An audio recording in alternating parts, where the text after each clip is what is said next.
You can see the nice bird here, the Lewis's woodpecker, and we like birds because of their color, their movement, their action. We want to be able to see them and see them the best we can and see the detail in them. So our vision is best within an arm length here of us. And in other circumstances, we need help with long distance and, you know, with small objects and or light conditions. So binoculars can really help us in that case.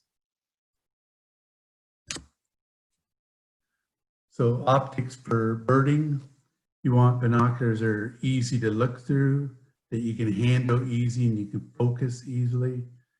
And you can carry them all day. If you're out there doing a survey, you're out there all day, you don't want something real heavy that becomes a burden.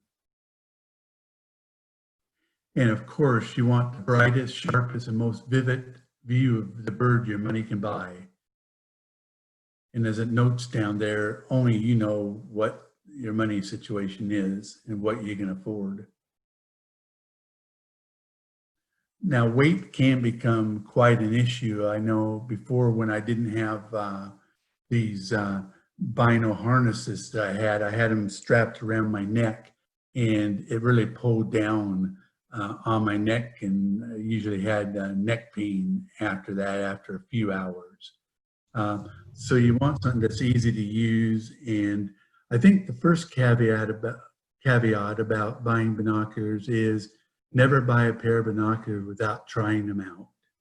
That's the #1 thing I can tell you, because everybody's different, has different eyesights, and and also there's a lot of different kinds of binoculars, like we'll go into here in a little bit. So you really need to try them out before you buy them. And it's always good to buy as much binocular you know, as you can afford, because a lot of the higher end binoculars, you can get a little bit better sight of the birds and other things in nature.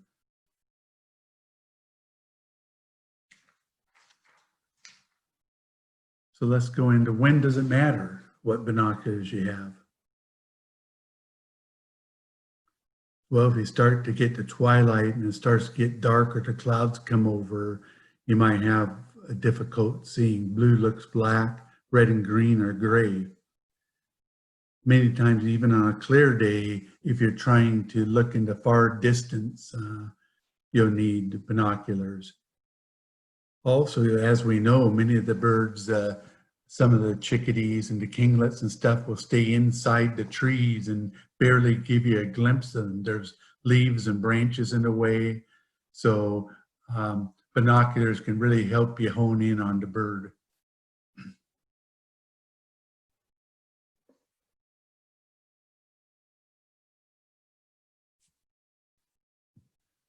And as we discussed, size does matter. Here are the ranges of binoculars that there are. There's compacts, mid-range, full size, and supersized. I'll just give you a little bit of time to look those over.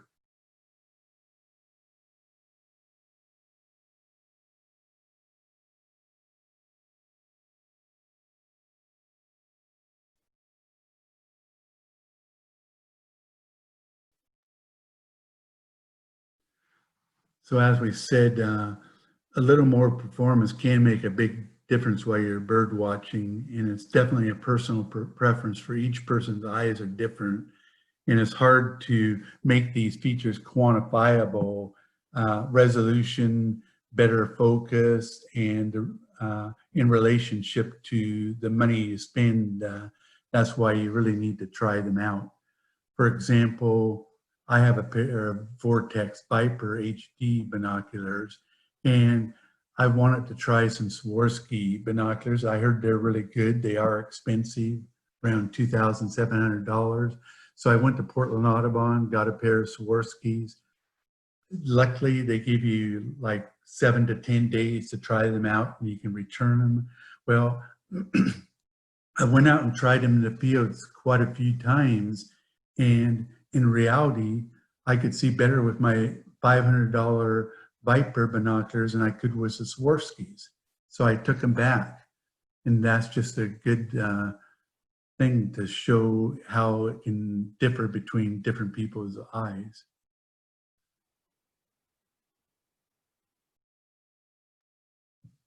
What to look for when you're buying binoculars?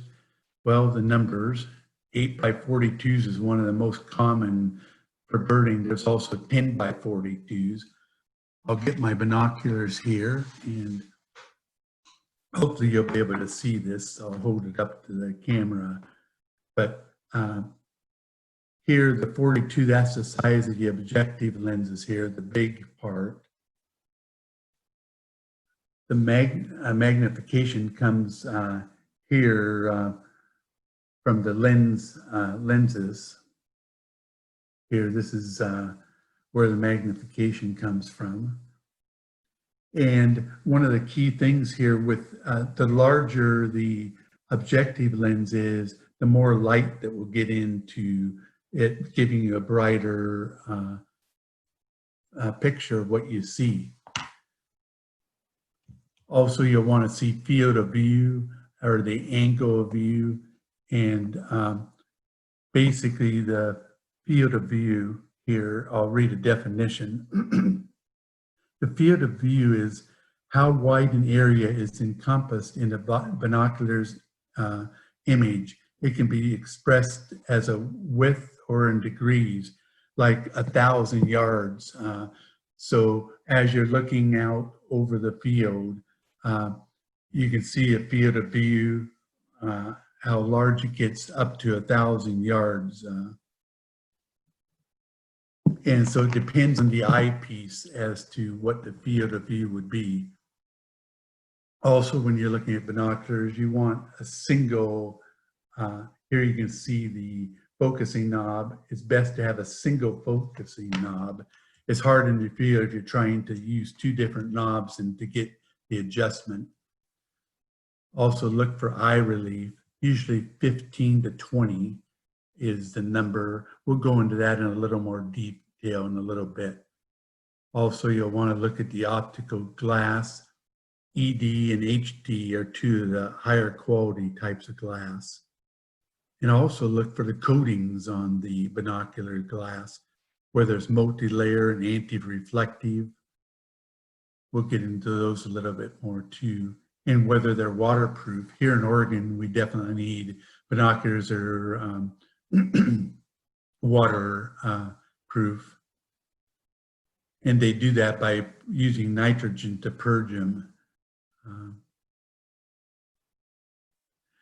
Binoculars can be completely airtight once they have the nitrogen purged, and they use dry dust-free nitrogen, and it equals a dust-free and waterproof binoculars. One of the best binoculars I've come across is the Nikon Monarchs, and especially the Monarch 5.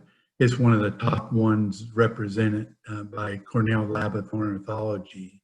It usually makes most lists for top recommended birding binoculars.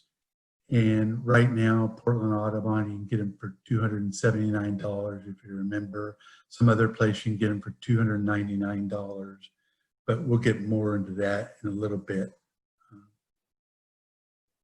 So a little more about, I sort of skipped over, but a little more on the magnification numbers here. So 8x42, the lens here, the ocular lens, the eyepiece that you look through, so that's the amount of magnification. 8 is a magnification that you get of what you're looking at, so 8 times what it would be. Where the 42, the size of the objective lens here, it's in millimeters. It is a better resolution you get because more light is getting in to the binocular. And here was where we're talking about the resolution. So here it's 7 times. You can see the duck's pretty good. an American widgeon at this.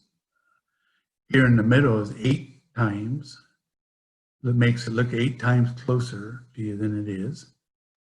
And then you've got 10 times. So it's 10 times the size it would be versus your naked eye. Now, the one thing as you up the magnification, your field of view gets narrower. So here you can see quite a bit around the ducks. There's quite a bit of space, and as you go up in your magnification, it gets narrower and narrower and focusing more on the subject. In this case, the ducks. So in some case, that could be a detriment. Number one, 10 by 42s, when you're holding them up and looking at something, it's really can feel your shake if your hands aren't held steady and stuff. The vision in your binocular will get blurry. And that's one of the downfalls of the 10 by 42s. The 8s, you can have a little more movement and it won't bother it quite as much. So this is what I was talking about when I said, well, how much magnification? Here you can see sort of the target. You can only see this much area with the 10s. With the 8s, you get a little more area, and you get a little more area with the 7s on the outer band here. So with 10s, you would really have to focus into a smaller area to see your subject bird. Here where we talk about eye relief. So eye relief is usually in millimeters. Like it says here, 16 is usually enough eye relief for people. And it can go up to 18 or 20. And it depends a lot on the shape. We'll get into this a little bit. The shape of your face, whether you're wearing glasses or not, and those types of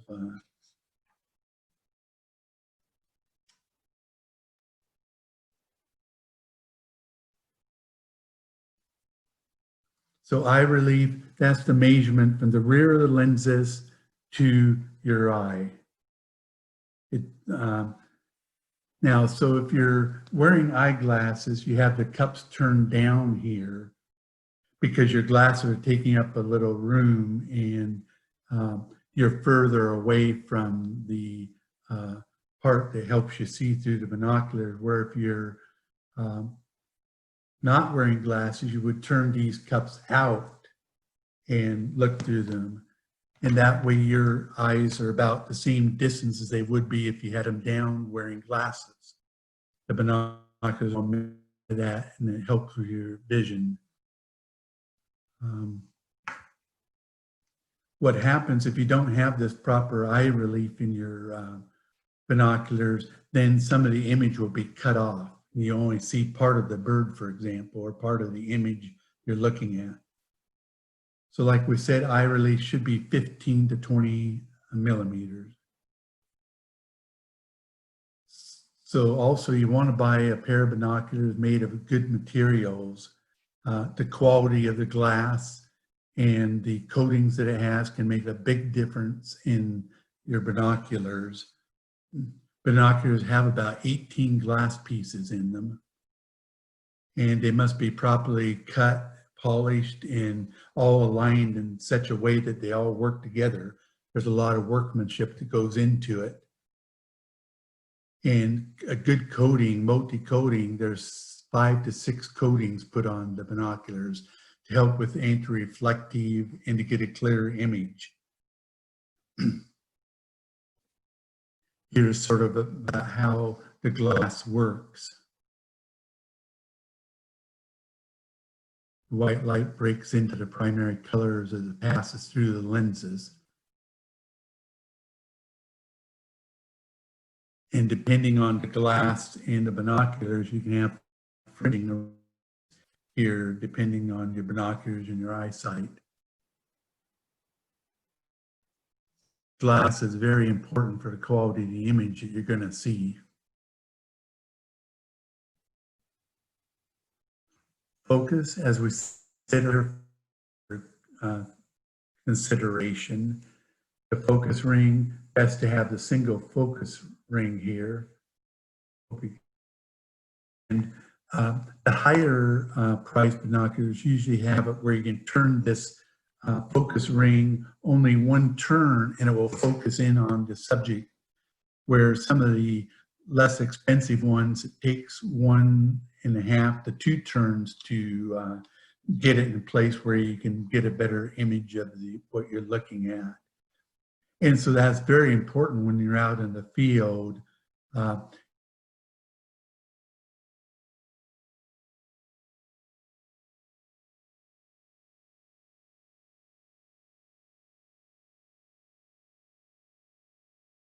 And you take into consideration. You broke up a little bit there, Mike. What? I cut out. Your feed froze there for a bit. I don't know what we can do about that. Okay.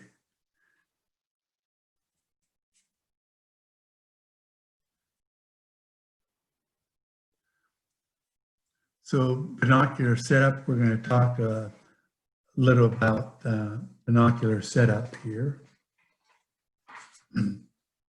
So you want to adjust the pupillary distance. So when you buy your binoculars, they bend like this in the middle. So you want to have them all the way up tight like this. And as you're looking through, what I did is I printed out an eye chart from online and pasted it on my door, and I stand 20 feet away. And then you can take your glasses, put them up, and then bend these down. And when you first look, you're going to see double image. And so you just keep adjusting these down until you see one solid image. And then that's where your adjustment is for the pupillary distance. That's the pupillary distance is the distance between the middle of your pupils. So right between here, your two pupils, the distance between there, and each person's different naturally based on the shape of their face. Some people have a very narrow one, and in some cases, a binocular like this might not even work for them. They might have to have a smaller one, like 8 by 35s or something, because so they can get small enough for a person to see real good. The next is good binoculars have what they call a diopter setting. And this is an adjustment you make here. I'm not going to go into too much now, but you cover up the right side of your objective lenses here, and you adjust this until you could see the best possible that you could see. And then you take that off and put it on the other side, and then you use your adjustment in the middle and turn it until you can see the best to the left side.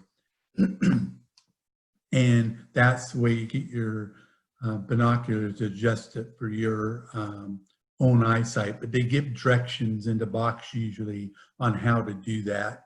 With any binoculars you buy, there should be directions on both of these to do this. And like we said before, if you wear glasses, have the cups down. If you don't wear glasses, have the cups up.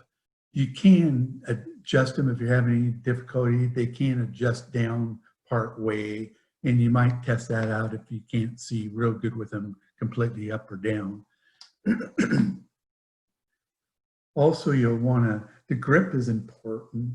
So when you're looking at them, you want as little movement as possible. A lot of people I see have their thumbs underneath the binoculars, but the best way to do it is sort of grip the binoculars with the palms of your hands and put them up there. And with that, you have a real good resting point here, and they won't move very much, and you'll get a steadier view. Now, cleaning the binoculars, use a light brush. I use a nice air spray here to do it, to get the dust out. I just a little quick thing of spray I do the objective lenses first. Now, also you can use a microfiber rag like this. You can get them from Amazon or a lot of other places.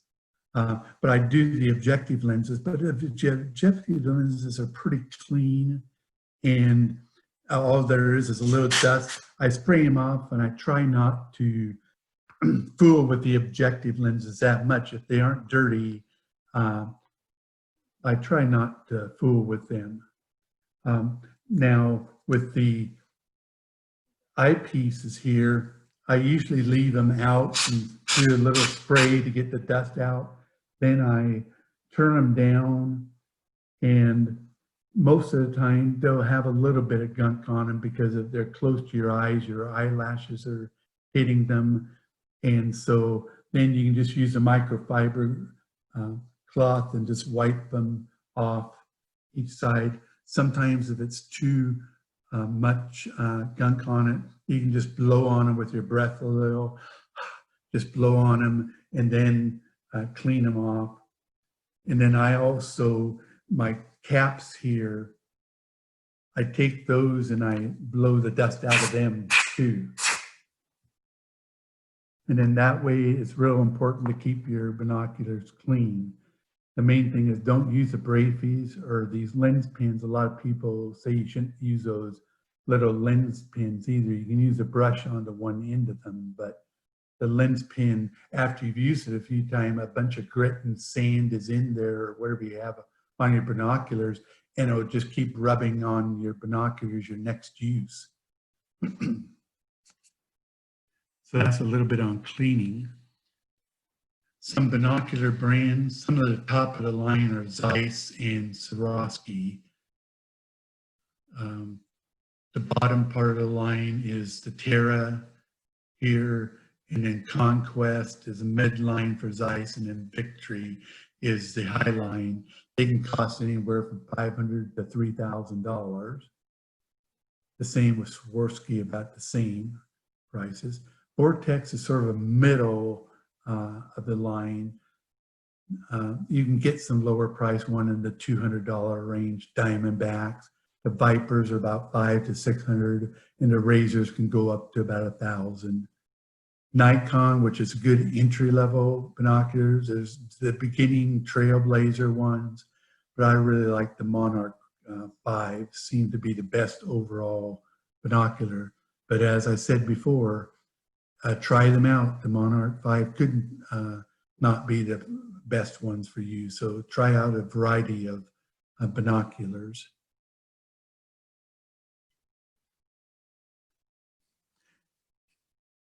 Now, some places to buy binoculars, I would say Portland Audubon's a real good place, especially if you're a member. You get 10% off, and they have a real good a number of them in stock in the store, and you can go up, make an appointment and go up there and actually try them out outside. So wherever you buy them, you want to make sure you try them and actually see if you can take them outside and really test them out. REI is another place you could get them, or Sportsman Warehouse in East Salem, are a few of the places.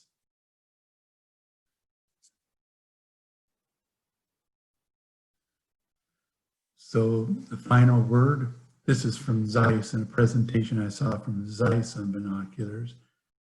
The gap between the regular binoculars and the real good binoculars is really closing a lot because they've been upgrading, and there's been a race by the binocular makers to make better and better binoculars. Some people will ask, is it worth all the money to get a Swarovski versus the Nikon? Well, it just depends. It depends a lot on, can you afford the ones binoculars? How much are you going to use the binoculars? If you're going to use them every single day, it may be worth it. Some people say, oh, that's too expensive, I can't afford that. But when you think about it, like the Nikons or some of the other ones, a lot of people go out and you buy coffee, a cup of coffee, well, that normally costs $2 or $3. It's only 28 cents a day for like Nikon binoculars over a couple of years that it would be. And even for more expensive ones, you're talking about 78 cents a day. So it just all depends on the eye of the beholder and what you can afford and what feels the most comfortable and you can see best. So you sort of have to take all those things into consideration. Want to give a special thanks to Zeiss and Tucson Audubon. A lot of this information I got when I was taking their course on binoculars. Also, we do have some future webinars coming up. I'll leave this up, and that's basically my presentation. So we can answer some questions if anybody has some questions. Yeah, I'll go ahead and unmute you now. And if you have any questions for Mike, you'll need to unmute your mic on your end if you want to talk, or if you want to use the chat function, I'll keep my eye on that as well.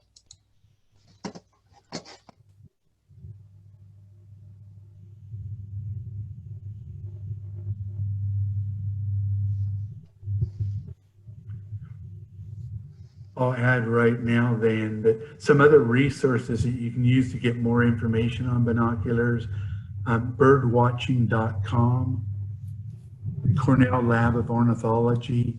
Do a search there for binoculars and they have good articles on buying binoculars. And also the National Audubon website has some information on binoculars. I think we might even have some information on our website under resources. You can go there, SalemAudubon.org, resources, and I believe there's some articles there on binoculars. Yeah, we linked to some of the ones you mentioned, Mike. Oh, great. Also, Wild Birds has a small selection of them in town if you visit them. Yeah, good point. Sportsman's Warehouse has a bigger selection, and if you're a veteran, I think there's a 5% discount for those options. Yeah, because I think Sportsman Warehouse has the best selection here in Salem. Yeah, they have all the glasses, all the glass you've discussed, and then some.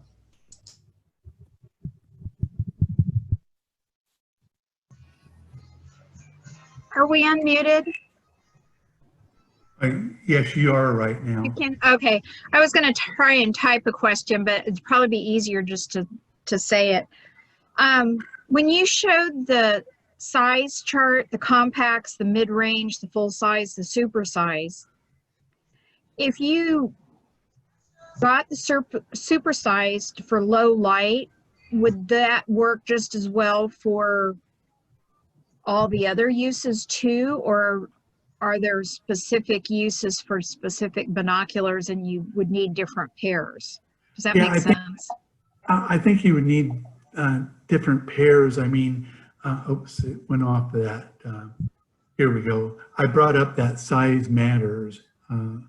So the supersized ones, I would say, like it says here, those are better for like owling because at nighttime and stuff, it helps because there's extremely low light and it has the bigger optical lenses here.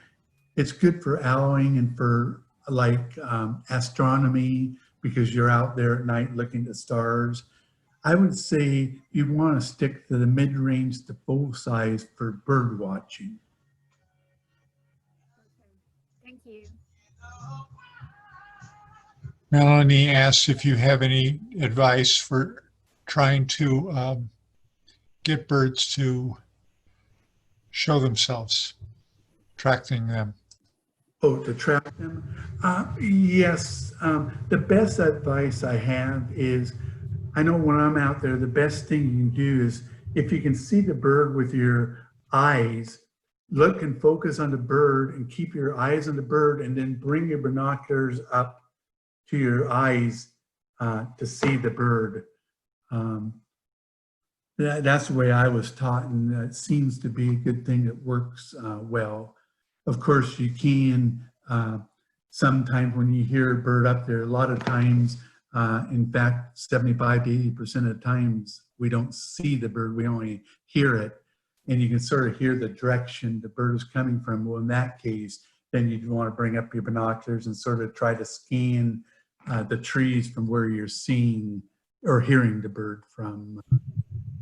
But yeah, if you actually see it, it's best practice to keep your eye on the bird and raise your binoculars to see it.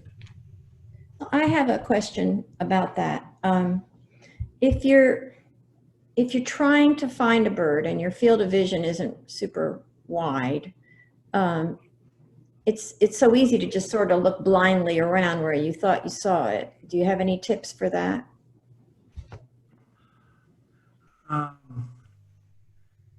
Not really. It's just sometimes it's just hard to follow these birds. I mean, if you see a flock and say they're in the trees and they're moving to the left and you just barely got a glimpse of them, what you might do is then as they're trailing off to the left is move a little ways to the left ahead of where they're headed and hopefully get in the view of them. And when they come into your vision again, you might be able to pick them up that way, but it's a really tough thing. If anybody else has any suggestions, go ahead, and maybe Jeff or Tim, they've been birders a lot longer than I have, or Kathy Patterson. Well, this is a place where the field of view is real important, and the full size that have where the magnification is 1/5 or less of the objective lens, then you have a wider field of view. The 8x32 that's 1/4, so you want 1/5 is better, and that's the 8x42 or 8x40. Or if you have a 10 power, you want 10x50. Because of that wide field of view, it helps you find a little bird that's moving around. Otherwise, you have to look all around in the tree to find the darn thing. Yeah. Okay. And here's sort of what we're talking about. Here's the magnification, but the field of view is this one here. Depending on the binoculars have, the field of view can be quite a bit bigger. This isn't a great one to show that, but this is more a magnification, but sort of, you'll see more of the area here with the 8x. So is it a kind of a trade-off between magnification and what else? The Field of view, yes, it is. Yeah. Because when you go to the 10x, your field of view is getting narrower. Okay. As I believe it what Jeff was saying, and you know, your 8 times is you get a little wider field of view. That's one of the things that you get with a more expensive glass, more expensive binoculars, is you buy a little bit more field of view for higher power, and also the quality of the image across the whole surface, or the whole viewable area is crisper in the more expensive glass, whereas the less expensive glass just in the center will be sharp, and then it gets a little blurrier on the edge. But my experience is that it really comes with experience. So I've had 10x50s for 30 years, and I don't have any problems tracking or finding the birds. I think the more experience you get with your binoculars, the better you get at that. But most of the reviewers say you should start with about 8 power because it's easier to find birds, and you get better field of view for not as much, you don't have to spend that much money to get the better field of view. Thank you. That's right. The best thing is to go out and practice. Go out and look for birds. Yep. And let's see, I was going to do a poll here. I'm going to launch this poll, and people can just, a poll should have came up on your screen, hopefully, and let's see. It's the first time I've used a poll.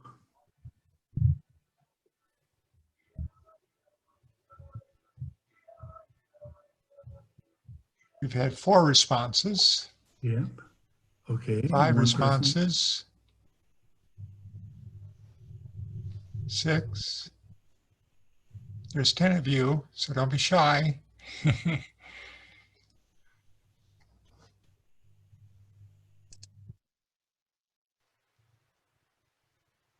Okay, we'll give it a little bit more. 75% of the people voted, 6 out of 8. And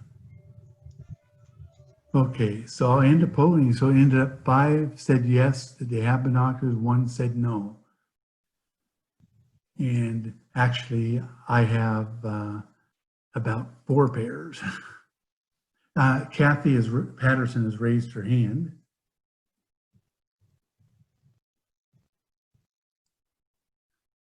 Let's see if I can go ahead and unmute Kathy. And go ahead with your question. Kathy Patterson, you can go ahead if you want.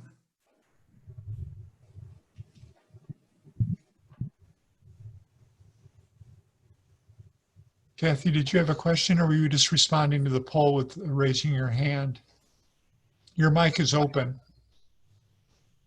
Oh, is it Kathy Barney Thomas or the? I'm sorry, Kathy Patterson. Okay.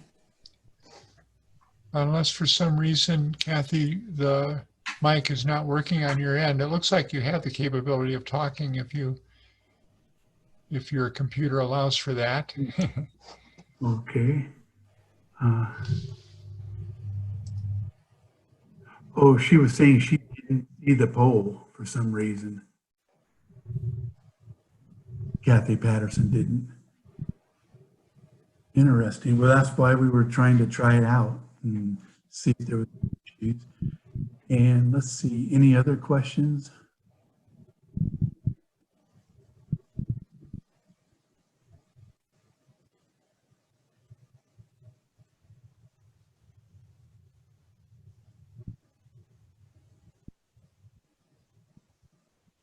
And do we have any other questions on chat?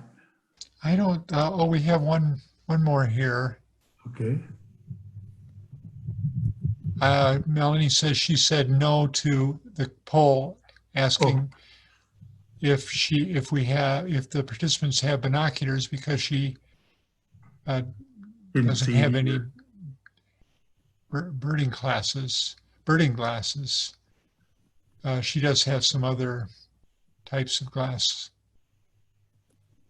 Okay.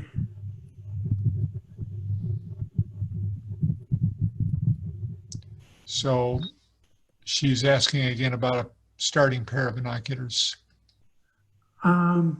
Starting pair, I would say go with either these mid-range, like the 8x32s or the 8x42s. And like we said before, just basically go on by what you can afford, but the best you can afford, are, and the best ones that work for you. Like we said, try them out. But the Nikons and the Vipers are both very good binoculars for anywhere from $250 to $600. Melanie asks about 10x42s, and we sort of covered that a little bit. Jeff mentioned also this 5-to-1 ratio.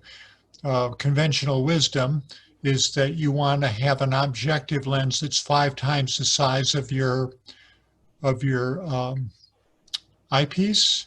And so if you had 10 power glasses, you would want 50, you'd want them to be 10 by 50 or bigger.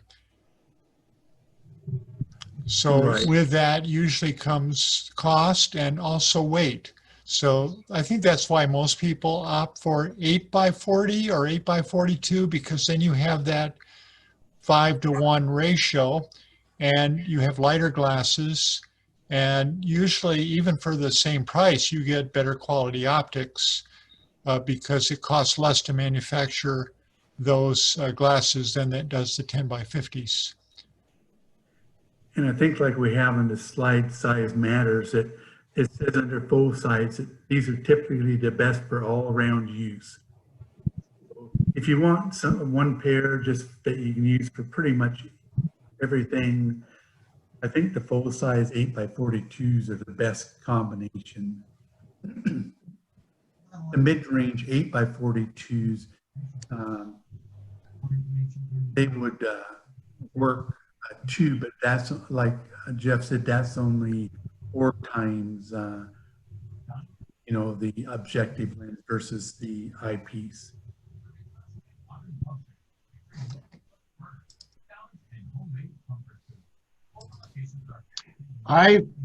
If someone doesn't have binoculars, I would say get an inexpensive pair like these Vortex Diamondbacks. And once you realize how much fun it is to go out with good binoculars in the field, and you want to get better ones, then you can buy a more expensive one, and you still need cheap ones to have in your car. So you're never without binoculars. Great point, Jeff. So And most- also another good one is in the beginner's bracket would be the Nikon Pro Staff, which are only about $149 or something like that.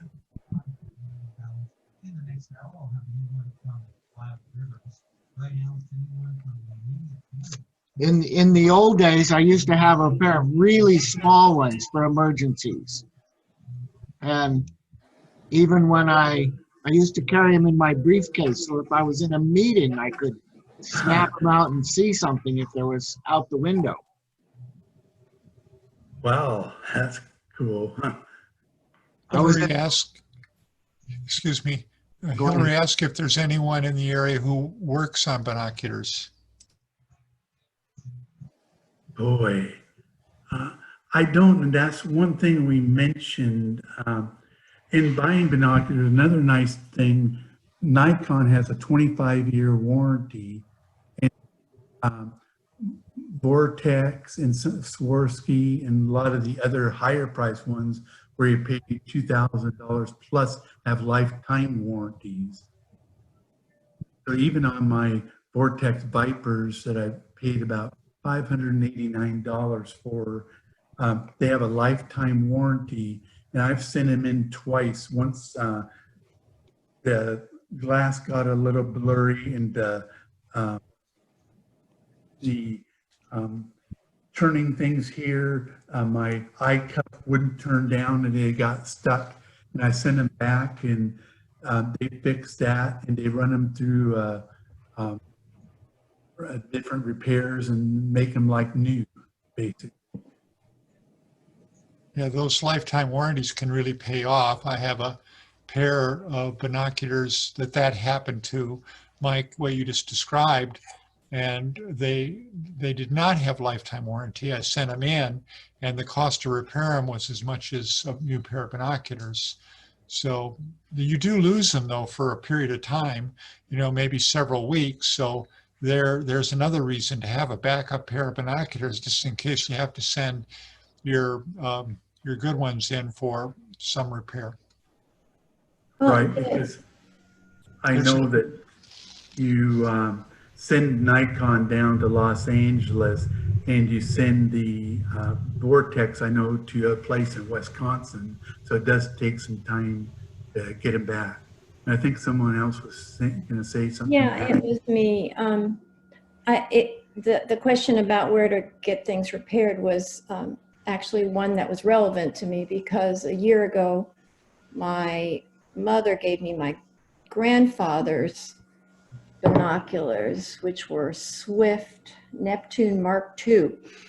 And it's an heirloom, and actually it was cool, but they had them by a windowsill for years and years, just gathering dust out of the case. So I didn't know where to take them, and I took them finally to a camera store in Portland who did a little bit of a cleaning of them, enough for them to really be able, I can use them now. Yeah, Swift is the company that I sent my binoculars in for repair, and they weren't cheap. So I don't know that Swift is a good option on that. Oh no, that's why I was just looking. I mean, these are antique, basically. They're from the early 1960s. So Melanie has a question about the holy grail of binoculars and cameras. Is there an option for binoculars that have camera capability? And Swirsky has come out with now a pair of binoculars that have cameras, and I've read quite a few reviews on them. The reviews haven't been all that good. They say you don't get a very good camera or a very good pair of binoculars at $2,500. So there, you can though, some people will digiscope with their binoculars and have some success. So that is an option. Just hold your iPhone or your smartphone up to your binocular and play around with that a little bit. I know Barbara's had some success doing that. Yes, and I was going to look up this one place, but there is a place that for both your scopes and your binoculars, you can get an adapter that you can put on the binoculars or the scope and use your iPhone or other phone to take photos through it. I know there's a pretty good place in Utah that you can get these through. Oh, it's called Phone Scope. Yeah, I have Phone Scope for my scope, and it is the best I've tried so far. I've tried several of the other types of adapters, and it is really good. But I haven't tried it for binoculars. I think they do have mount for the binoculars. The nice thing about Phone Scope is they customize it for your exact situation. Even if you have a smartphone with a battery case, if you tell them what the battery case is, they will customize that adapter for your specific devices, and they work really, really good. I've been very impressed with them. They run about $100. Yeah, because like Tim said, that you have to tell them what binoculars or scope you have down to the exact model, and then what phone you have. Like say if you have an iPhone 8, and they'll make everything specifically to match up to that. And so it's phonescope.com. It's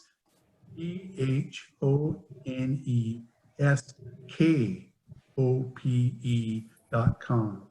Phonescope.com. And they, like Tim said, I've had really good success with them. And I think one of the reasons they work well with scopes is you got your scope on a tripod, and so everything is pretty stable. Trying to do that with binoculars that are being handheld, I really haven't even seriously considered that, I think, because I just can't imagine that that could be a stable enough platform to be able to take photographs. Yeah, good point.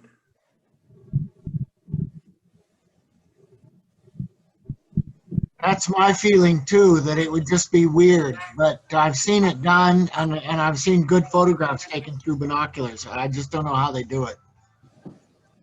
Yeah, Barbara has done it, like I mentioned, on a couple birds I've seen, that she's just hand holding everything. She doesn't have an adapter for her phone. She's just holding it up to binoculars, which are handheld. So good luck with that. But she's gotten some, results where you can actually recognize the bird. But it's certainly not a quality photo by any stretch.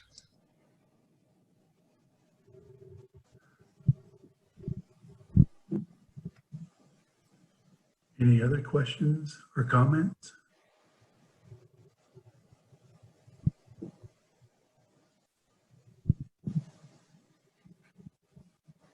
Okay, well, thank you everybody for attending. We hope to see you at future webinars, and on the screen now, the next one is August 26th, Birding Tips and Tricks. It's a free one, and 6:30 p.m. on August 26th.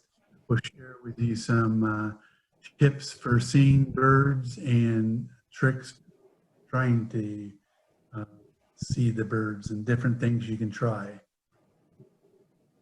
Thanks, everybody, and thanks to Mike for another excellent webinar. Thank you, Mike. Thank you.